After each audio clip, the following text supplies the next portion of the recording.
नमस्कार, स्वागत है आपका ओंकार न्यूज पर। मैं आपके साथ रवि राजपूत। वहीं बिहार भाजपा के प्रदेश अध्यक्ष सम्राट चौधरी ने जाति जनगणना पर हाई कोर्ट के द्वारा लगाए गए रोक के बाद आक्रामक ढंग से मुख्यमंत्री नीतीश कुमार पर हमला बोला। उन्होंने कहा कि इसके लिए पूरी तरह से मुख्यमंत्री नीतीश कुमार ही दोषी हैं। उन्होंने कहा कि उनकी मानसिक स्थिति अब ठीक नहीं रही है, जो बोलते हैं वह भूल जाते हैं और पलटी मारने में सबसे आगे हैं, इसलिए सारा कसूर नीतीश कुमार का है। और उन्होंने जदयू के द्वारा इस मामले को लेकर भाजपा पर किए जा रहे फिर हार पर भी उन्होंने करारा जवाब दिया और कहा कि जो लोग भी ऐसा कह रहे हैं, इसका मतलब है कि वह कोर्ट के फैसले को चैलेंज कर रहे हैं, इसलिए उनके खिलाफ अवमानना का मामला दर्ज होना चाहिए। क्लियर है क्या? हम लोगों ने समर्थन दिया था ना, सरकार में हम थे। कौन बोलता है कि नहीं थे? कैबिनेट में नीतीश कुमार की पार्टी का मात्र 12 मंत्री थे, हम 16 थे, दो डिप्टी सीएम थे। क्लियर कट स्टैंड था कि हमने मुख्यमंत्री जी के आग्रह को माना बिहार में। और नीतीश कुमार क्या कर रहे हैं? हम ही ने किया सब कुछ। भाई, नीतीश कुमार को समझाना पागलपन हो गया। नीतीश कुमार ही सब कुछ किए। याद है ना, गृह मंत्री थे देश के। कौन थे? बिहार के मुख्यमंत्री कहते हैं कि हम गृह मंत्री थे देश में। हमको याद नहीं है कि कभी जीवन में गृह मंत्री रहे। हमको याद नहीं है कि बिहार शरीफ का नाम नीतीश कुमार ने रखा हो।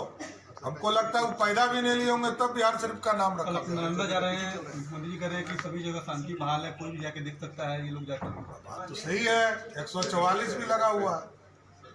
कल आप चलिए मेरे साथ, उनकी सरकार कहेगी कि 144 लगा है, और यहाँ पटना में बैठे मीडिया में सरकार के प्रवक्ता कहेंगे कि 144 लगा ही नहीं है। तो कौन झूठ? वहीं बढ़ते हैं अगली खबर की ओर, जहां पटना भाकपा माले के राज्य सचिव कुणाल ने जातिगत जनगणना मामले पर हाईकोर्ट के आदेश को लेकर तीखी टिप्पणी की है।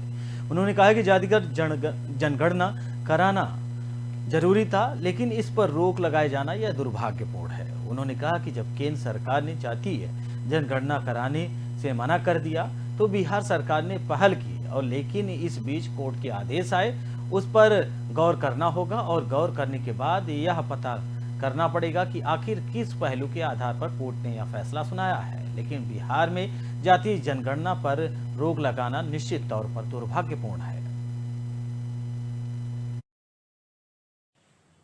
अभी अभी पता चला है कि पटना हाई कोर्ट ने जातीय गणना पर रोक लगा दी है। यद्यपि अभी विस्तार से जानकारी नहीं मिली है कि किन कारणों से हाई कोर्ट ने ये कदम उठाया है, लेकिन जो भी हो, जातीय गणना का रोका जाना बहुत ही दुर्भाग्यपूर्ण कदम है। 1931 के बाद देश में जातीय गणना नहीं हुई, और ये पूरे समाज में इसकी मांग हमेशा उठती रही, और ये पूरे समाज की एक चिरलंबित मांग थी कि जातीय गणना हो, ताकि विभिन्न जातियों की स्थितियों का पता चले, उनकी संख्या का पता चले, और तदनुरूप सरकार उनके विकास की योजना बना सके। और इस हिसाब से जब केंद्र सरकार ने जातीय गणना से इनकार कर दिया तो बिहार की सरकार ने तमाम और काम चल ही रहा था कि आज पता चला कि ये इसको रोक दिया गया है। हम समझते हैं कि ये बहुत ही दुर्भाग्यपूर्ण कदम है, और सरकार को इस बाधा को दूर करने के लिए उचित कदम उठाना चाहिए, और इसको जरूर। वहीं बढ़ते हैं अगली खबर की ओर, जहां राजद नेता और राज्यसभा सांसद मनोज झा ने जातिगत जनगणना पर हाईकोर्ट के आए अंतरिम आदेश पर अपनी प्रतिक्रिया देते हुए कहा कि ऐसे फैसले हैं जिसे दुर्भाग्यपूर्ण फैसले की श्रेणी में रखा जा सकता है। उन्होंने मार्टिन लूथर का हवाला देते हुए कहा कि सामाजिक समरसता की राह में किसी भी संस्था को आगे नहीं आना चाहिए। जातिगत जनगणना से सामाजिक न्याय को बल मिलता, लेकिन यह दुर्भाग्यपूर्ण है और इस पर सभी को चिंता करना चाहिए।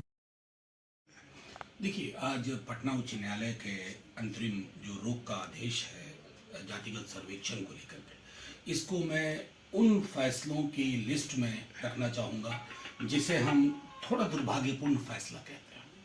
इन फैसलों से फासला बढ़ता है। फासला किस चीज़ से? देश को एक समावेशी मॉडल की जरूरत है, बिहार को उससे ज़्यादा जरूरत है। इसलिए समस्त विधानमंडल, माननीय मुख्यमंत्री जी, अब उप मुख्यमंत्री जी, सबने ये अख्तियार किया कि हम इस पर आगे बढ़ेंगे। आखिर फिर विकास किस बात। वहीं बढ़ते हैं अगली खबर की ओर, जहां जन सुराज पदयात्रा के दौरान वैशाली में एक आम सभा को संबोधित करते हुए प्रशांत किशोर ने कहा कि आप वोट देते हैं मोदी को, लेकिन चमकता हुआ चेहरा देखकर तो चाहे आपके बच्चों का चेहरा मुरझाया हुआ हो, लेकिन मोदी जी का चमकता हुआ चेहरा टीवी पर दिख ही रहा है। आप वोट देते हैं जात के नाम पर, तो जात की चर्चा बिहार में हर जगह होती है। आप वोट देते हैं सिलेंडर के नाम पर, तो सिलेंडर का दाम चाहे 1200 रुपए हो जाए, लेकिन हर जगह सिलेंडर मिल ही रहा है। आप जिन चीजों पर वोट देते हैं, कम चाहे ज्यादा आपको वो मिलता है। मोदी जी का चेहरा देख के तो चाहे आपके बच्चों का चेहरा मुरझाया हो, मोदी जी का चमकता हुआ चेहरा, फुला हुआ सीना रोज टीवी में देखने को मिल रहा है कि नहीं मिल रहा है? आपने हमने वोट दिया है जात के नाम पर, तो बिहार में और कुछ हो चाहे नहीं, घर घर में जात का चर्चा और जात का गिनती हो रहा है कि नहीं हो रहा है?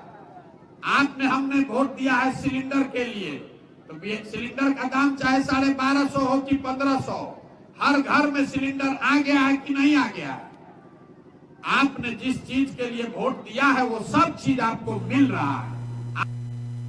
वहीं पूर्व मंत्री और राजद नेता श्याम रजक ने कहा कि समता मूलक समाज के निर्माण और भारत को विश्व गुरु बनाने के लिए जाति योजना जरूरी है, लेकिन इस बीच जो कोर्ट का अंतरिम आदेश आया है उसकी जानकारी लेकर कोई ठोस टिप्पणी की जा सकती है। फिलहाल यही कह सकता हूं कि जातिगत जनगणना के माध्यम से लोगों को आर्थिक और शैक्षणिक स्थिति की गणना करने के उद्देश्य से अभियान चलाने की योजना बनी थी, लेकिन जो लोग बुनियादी और विचारधारा के हैं वह इस काम में बाधा डालने लगे हैं।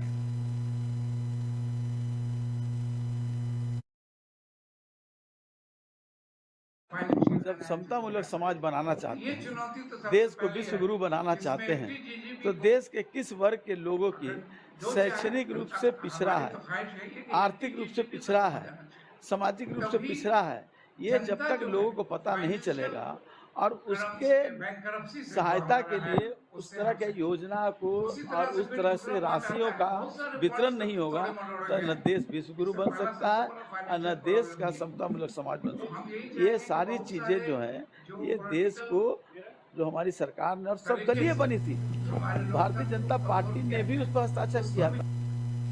वहीं भागलपुर बिहार में कथावाचक बाबा धीरेन्द्र शास्त्री के आगमन से पूर्व सियासत तेज है। राजद उन्हें बिहार में रोकने का प्लान कर रही है। वहीं इसको लेकर भागलपुर पहुंचे केंद्रीय राज्य मंत्री वैष्णव ने बड़ा बयान दिया है। मंत्री ने कहा कि बाल्यकाल से जिसने देश की दिशा और दशा को बदलने का संकल्प लिया, ऐसे संकल्पित व्यक्ति के सामने कोई टिक पाएगा, आंधी की तरह उड़ जाएगा। जो कहते हैं उन्हें आने नहीं देना है, उसका 32 दांत झड़ जाएगा। वहीं शिक्षा मंत्री उन्होंने कहा कि मूर्ख हैं, इसको शिक्षा से लेना देना नहीं है। धीरेन्द्र शास्त्री का सफल कार्यक्रम होगा, मैं स्वयं यहाँ रहूंगा और देखते हैं इसकी मजाल है कि वह उन्हें रोक दे। भाई धीरेन्द्र शास्त्री सनातन संस्कृति के एक बहुत ही बड़े कह सकते हैं संरक्षक हैं और उन्होंने बाल्यकाल से ही भक्ति भाव से, हनुमंत की शक्ति से देश को दिशा और दशा और दिशा दोनों बदलने का जो वो संकल्प लिया है, ऐसे संकल्पित व्यक्ति के सामने कोई टिक पाएगा? आपको मालूम है, आंधी के तरह उड़ जाएगा, आंधी के तरह उड़ जाएगा। इसलिए आप जो लोग कहते हैं कि हम उनको आने नहीं देंगे, उनका 32 दांत झड़ जाएगा। शिक्षा मंत्री वहीं मुजफ्फरपुर में अधेड़ चाय दुकानदार का शव बरामद हुआ है। बताया गया कि कई घंटों से गायब व्यक्ति का शव मिला, जिसके बाद परिजनों ने हत्या की आशंका जताई। वहीं पुलिस ने शव को कब्जे में लेकर पोस्टमार्टम के लिए भेज दिया है। बता दें कि जिले के बोचहा थाना क्षेत्र के मझौली धर्मदास निवासी 50 वर्ष के लाल महतो बुधवार की देर शाम गायब थे और उनके परिजन आसपास के इलाकों में काफी खोजबीन किए, लेकिन उनका कुछ पता नहीं चला था। जिसके बाद गुरुवार को थाना के पास एक लीची गाछी में उनका शव मिला। घटना को लेकर प्रभारी बोझा थाना अध्यक्ष आदित्य कुमार ने बताया कि शव मिलने की सूचना मिली थी और जिसके बाद पुलिस ने शव को कब्जे में लेकर पोस्टमार्टम के लिए भेज दिया है। हाँ, एक लीची बागान में बॉडी मिली थी। संभावना लग रहा है कि मारपीट करके उसको मारा गया है। पोस्टमार्टम कराया गया है, अब आगे जांच जारी है।